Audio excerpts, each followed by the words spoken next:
Hello everybody and welcome back to the xSmithyx YouTube channel, here today for round number 4 of our JGRL eSports season here on F1 2020. If you did miss the last episode for the Belgian Grand Prix, do go and check that one out before you watch this video.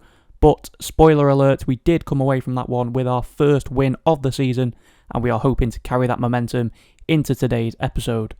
Speaking of today's episode, we are here for the Canadian Grand Prix, the first time we will be racing around this track in the JGRL Esports League. It's a very interesting track. It is one I thoroughly enjoy on this game, so I'm very hopeful at least of a good result in this episode, and hopefully we can continue the momentum and try and get back into the title challenge for this season.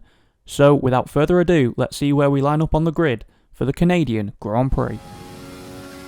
So you join us on board here for our fastest lap in the Q1 session for this race. You can see in the top left we have already set a lap in this session, currently in P3, but hopefully this lap will be able to catapult us up towards the front of this session.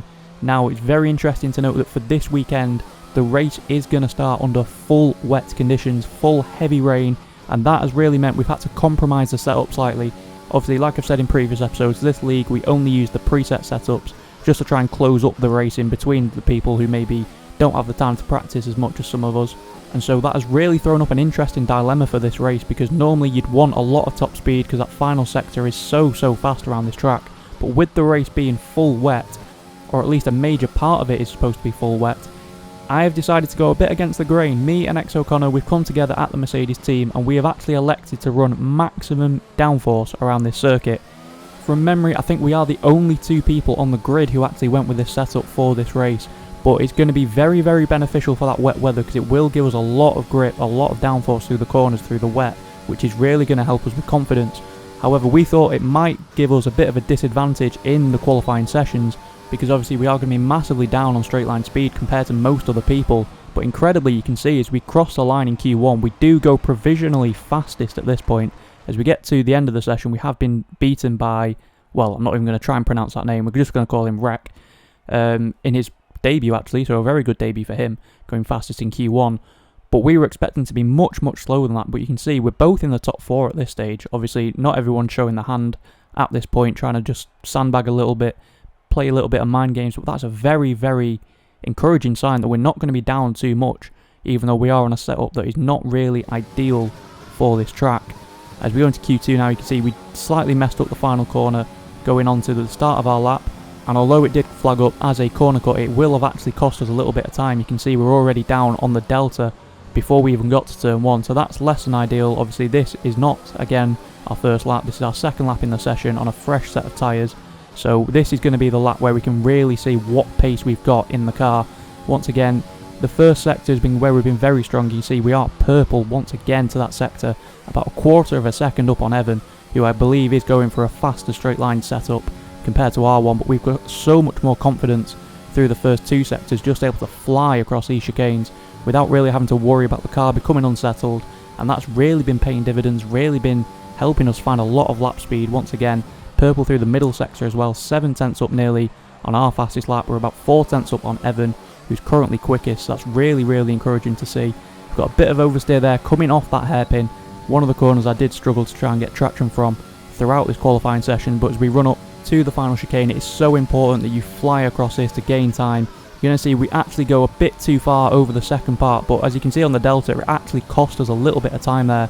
So although once again we did get a warning for corner cutting, it has actually cost us time more than anything. So that 1:08.4 could actually have been an even faster time, and we're half a second clear, which for those of you who have been watching this series for a while know just does not happen in this league. Everyone is quite close together, so to be half a second clear in qualifying, albeit only in Q2, it's still very promising for the race to come.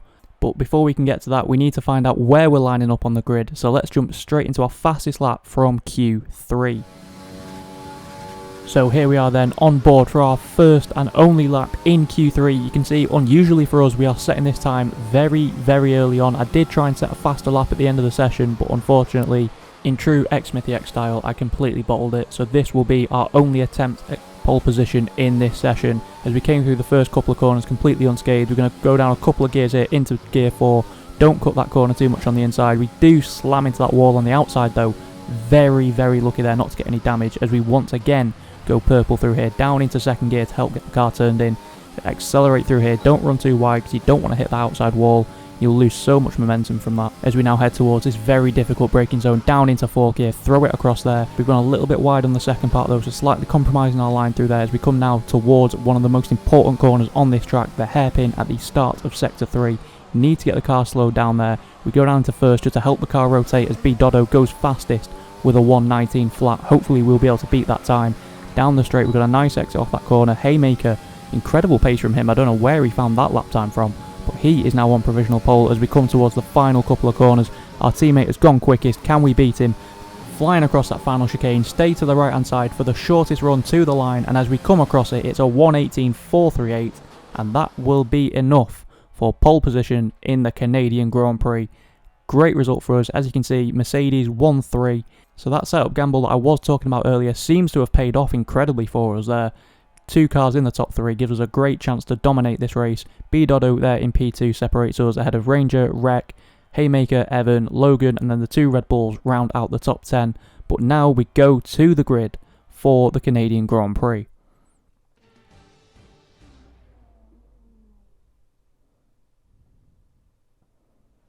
And as we mentioned earlier, it is a full wet start to this race, going from wet to dry, so we're going to take a lot of the fuel out here because you don't really want to be running the higher engine modes in the wet weather. You want to try and use lean a lot more, standard as well, just to minimise the wheel spin, because that will massively help you out. But here we go then, to 5 red lights. Can we break our duck of bad starts this season? It's 5 red lights, and away we go for the Canadian Grand Prix. A little bit of wheel spin there, we short shift up into second, and we have maintained the lead. X O'Connor, our teammate, has managed to jump B Dodo up the inside into this corner. We're going to run wide on purpose there, make sure no one can hang it around the outside, and we have maintained our lead. B Dodo has managed to get back into P2 ahead of Connor, but that's a perfect start for my race really. We've held the lead and we are going to try and run away with this now. As I mentioned, we are running this max downforce setup, which gives us so much more confidence, but even through here we're lifting off massively to avoid wheel spin. By the end of the first sector you can see our gap is already up to nearly 2 seconds. So a great launch from this race for us, as we've got so much confidence in the car. I think B Dodo is running increased downforce or maybe even balanced setup, so that really is hindering him at the start of this race. It might help him be a bit quicker later on, but this stage of the race we are going to be unbelievably quick. As we've seen from our start, we've got so much confidence, so much belief in the car. It's sticking like glue to this very, very wet surface, and that is giving us the confidence to push away and take the lead in this Canadian Grand Prix. You can see short shifting out there, you're going to see a lot of that in the wet weather, just to dull that wheel spin a little bit because we don't want to be spinning out from this position. I've bottled a lot of races already in this league racing career, so I don't want this to be one of them, especially when we've shown great pace so far, and we may even be the fastest person around this circuit. But as we come then to the end of lap 1, no dramas for us, a nice easy run to the line. You can see no one is even close to us, and we have nearly a 2.5 second lead by the end of the first lap alone, so that's an incredible start from us. And as you can see, if you look at the top left and if you look at the minimap, we're starting to get a little bit of a train forming behind B Dodo now, with our teammate and Ranger as well looking very, very feisty, wanting to try and get past that Alfa Romeo. Our job though is very simple: keep it on the track and run away to try and secure a nice early lead in this race, because that is going to take the pressure off us massively. We won't have to push as hard, and that'll mean less mistakes and puts the pressure on those behind us to try and catch up as we get a little bit of a slide there. So you can see we are already starting to push the limits. We've gone up into standard this lap. We did the whole first lap in lean just so we could get an idea of where the grip is. Now going up into standard, and we're going to start pushing the limits just a little bit more now. Like I said, we've just got so much confidence in the car. You can already see by the end of the second sector on lap 2, our gap is 3.3 seconds. An absolutely crazy start, because like I said, usually races in this league are unbelievably tightly fought at the front, but we've already pulled out a huge gap by this league standards after just 2 laps. So it's very good to see, and it's given me so much more confidence in this race that we can just crack on.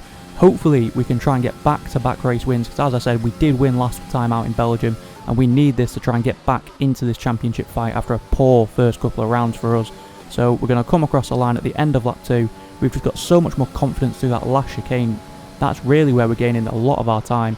Fastest lap for us there, and our gap is nearly 4 seconds after just 2 laps. And as you can see, we're going to jump on another couple of laps here. It's going to be another fastest lap of the session for us. So a great start. You see, Vando has retired, and he's only just up the road from us. Had a very bad start to this race, so I was quite worried at this point that we might be getting a safety car and wiping out this lead that we've managed to build up. As you can see, it's about 5 seconds as X O'Connor has managed to get past B Dotto. Fortunately for us though, no safety car is brought out and we can continue to try and build this lead. As you can see, Connor has already got past B Dotto like I just said and has built up already about a 1.5 second gap, showing just how much speed he was unable to unleash really while stuck behind him.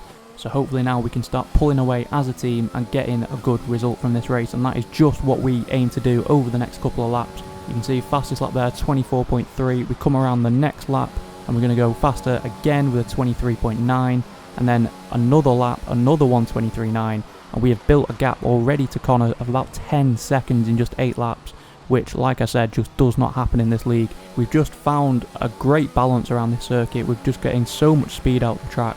I've no idea how we managed to do it really, because I wasn't expecting to be this quick. As you can see here though, we are starting to look at the weather report because the track is starting to dry out. As you saw a second ago, we did check in with Jeff for a weather report and he's saying that the inters and the wets are not too dissimilar in pace at this point. So while I could have come in and made the stop that lap, I'm going to play the team game here. As you can see in the top left, the gap between B Dotto and Connor is less than a second, and I was a bit worried that if I pitted this lap that Connor may end up getting a slower pit stop if he'd also come in. So I'm going to go the extra lap here, let Connor get the best pit stop possible, because he's not going to gain 11 seconds in the space of a lap.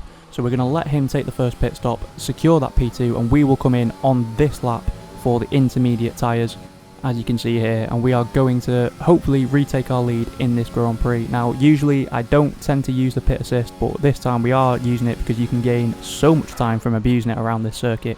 As you can see, braking from about 180 miles an hour to a dead stop in about 0.3 of a foot, so definitely one thing you can abuse around this circuit.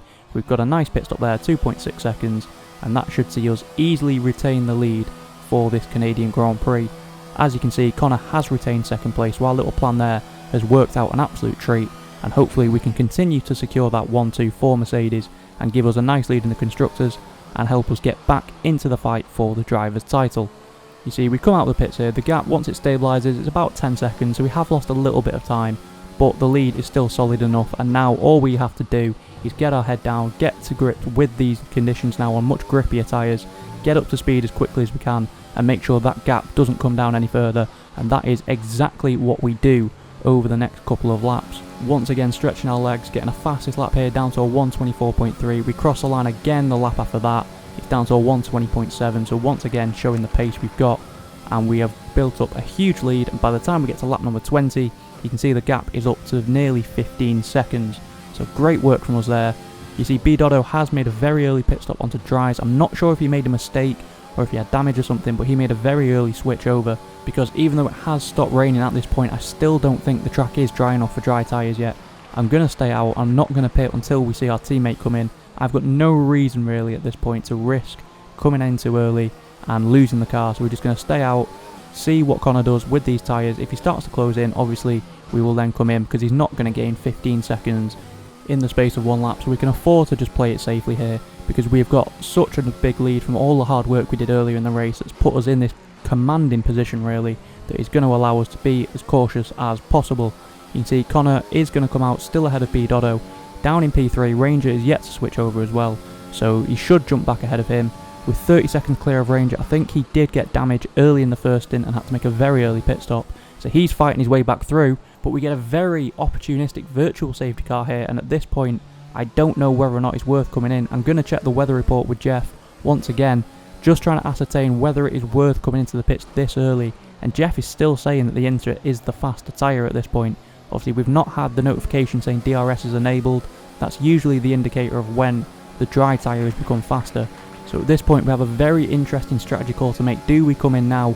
Do we wait a bit longer? We're going to call one last time to Jeff before it's too late. He's still saying that intermediates are faster, so I decide not to take that free pit stop, and instead we are going to stay out and pit when it is a bit more drier. You can see the track is very dry, but intermediates are still apparently just faster, so we're not going to make the pit stop now. Like I said, just playing it very safe, because we don't want to risk anything. Speaking of risking it though, as we come through this corner, the delta goes negative, I have to slam on the brakes, and just as it goes back positive, the virtual safety car ends. We came so close there to picking up a penalty. Got extremely lucky with that one, and we can just continue now until it's time to come into the pits. It probably will be the end of this lap, looking at how the track has dried out. because we don't want to leave it too long, because once again, if the tyres overheat, it puts us at greater risk of wheel spin, oversteer, and that is the last thing you want when you are winning a race by the margin that we are currently. You can see the gap to X O'Connor is about 40 seconds. This is one of the shorter pit lanes on the calendar as well. You only lose about 15 seconds in the pit stop because it does cut out the entirety of the first corner. So even after our pit stop, we might be as far as 20 seconds clear. I'm not entirely sure what has happened for X O'Connor, but he's lost about 10 seconds to us through this pit stop phase, so maybe he did come in far too early, I don't quite know.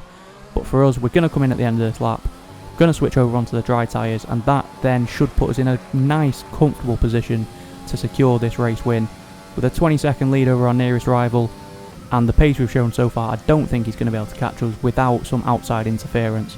So as we come into the pits once again, slamming onto the brakes, abusing that pit assist on the way in, we are going onto dry tyres, and that should be enough for us to seal this race win.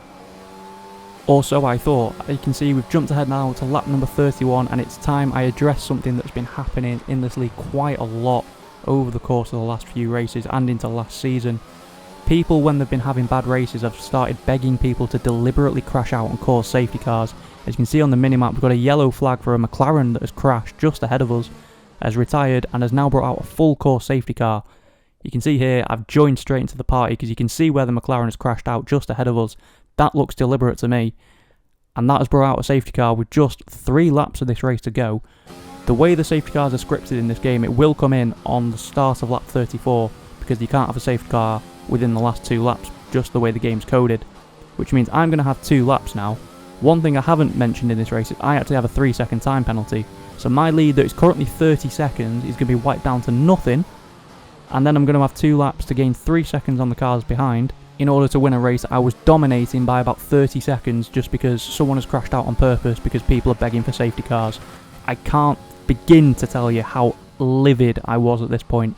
It's something that's been happening for a while. It has now been stamped out, but at the time of recording this, we are about 6 rounds ahead of this, so it does affect a couple of races coming up. And it's just a joke, to be honest. I know some people in the league do watch these videos, so please don't do it again because it's very, very irritating.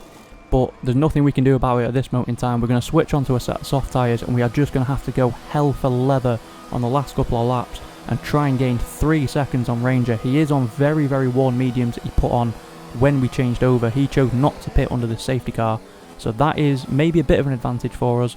Another advantage we're going to get, as you can see behind us, there are some lapped cars. We have lapped most of the grid in this race, in fact. So Ranger isn't going to be right behind us, and like I said, here we are. The safety car is coming in at the end of lap 33, start of lap 34, because like I said, the safety car is scripted in such a way that it will always come in on this lap, no matter how long it's been out for. So this is going to be our challenge now. You can see Ranger is a couple of seconds behind, owing to the fact that he's behind this lap traffic, so that is going to help us out. But we have got to nail this restart and nail these last couple of laps if we want to win this race, which obviously we do. You see, not really paying attention there, nearly ploughed straight into a wall, which would have been extremely embarrassing, to put it mildly, but we're going to absolutely bolt now. The safety cars come in, we've got a nice jump on the restart on the cars behind us, and the challenge has now started. 3 seconds in 2 laps on some of the quickest people in the league. Can we do it, or will it be another bottle job in true xSmithyx style? Well, it does remain to be seen. Like I said though, we do have a bit of an advantage in the fact that the cars behind, the lapped cars, will have held Ranger up a little bit as we cross the line. You can see the gap is currently 3.5 seconds, and we are purple through the first sector, once again where we've been strong all weekend for this Grand Prix. We clout into that wall though, and we do get a lot of front wing damage from that, as you can see on the indicator there, so that has just made things 10 times more difficult than they need to be. Hopefully we're still going to have the peso on these fresh tyres, and hopefully X O'Connor, who is currently P3, can put some pressure on Ranger, because if those two start to fight, they're not going to be able to focus on trying to overtake me for this race win. You see, we're turning a little bit too early for the hairpin there, so it has compromised the exit just a little bit there. But with just 1 lap to go, it does look like we're going to have the gap. It's 4.3 seconds at this stage, so as long as I don't throw it away on this final lap of the race, we should be able to claim our 2nd win of the season, our 2nd win in 4 races, and that will definitely see us back into the championship contention.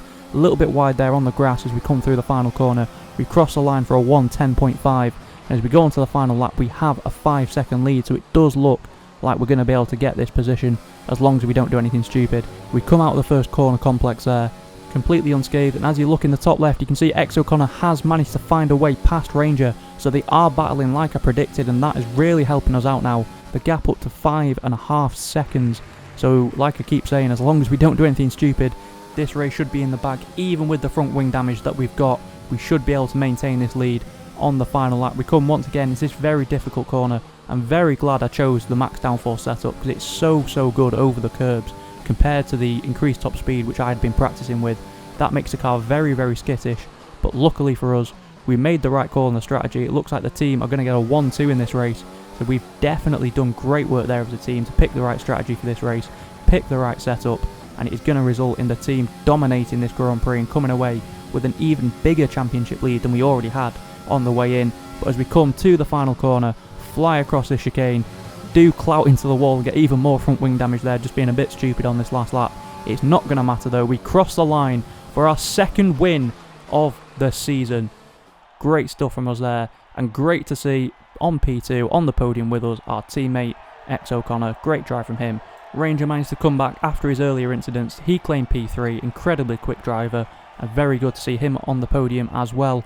But what can I say, back-to-back wins for us. Smash that like button for our second win of the season, our second win in 4 races. Great bounce back after a difficult start to this season. But now let's look at the full race results. You can see the 1-2 for Mercedes and Ranger P3. Evan managed to recover for a P4 for him. Great result there. The one and only getting his first points of the season. It's great to see him back in the points.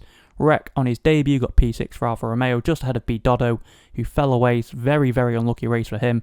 Chris managed to get P8 but was relegated to 10th after some post-race penalties, meaning Haymaker was actually 8th, Logan Josh 9th, and Chris finished in P10. Now, as we go to the driver's standings, it is important to note that this will also include the results from round 5, the Monaco Grand Prix. That race for me didn't go too well. I had a lot of technical difficulties again, so that race we don't have any footage for. So after the 5th round in the championship, this is how things look.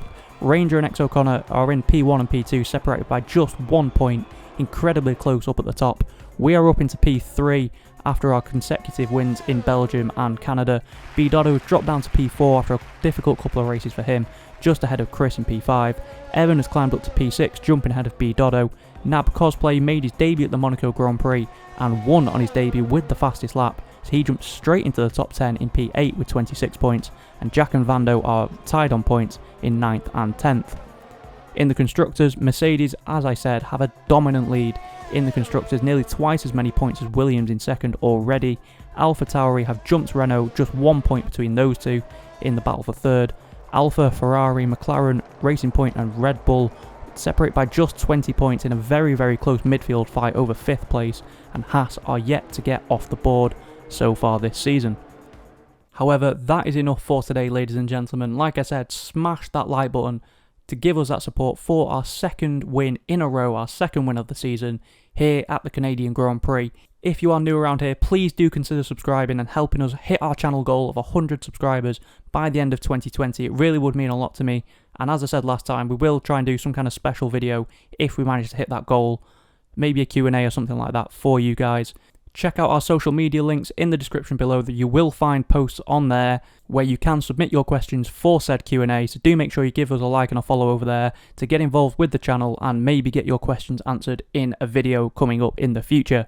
However, that is enough for this race. Join us next week when we will have 2 more rounds of this series for you. But until then, ladies and gentlemen, I have been xSmithyx. I hope you have enjoyed the video, and we will see you in the next one.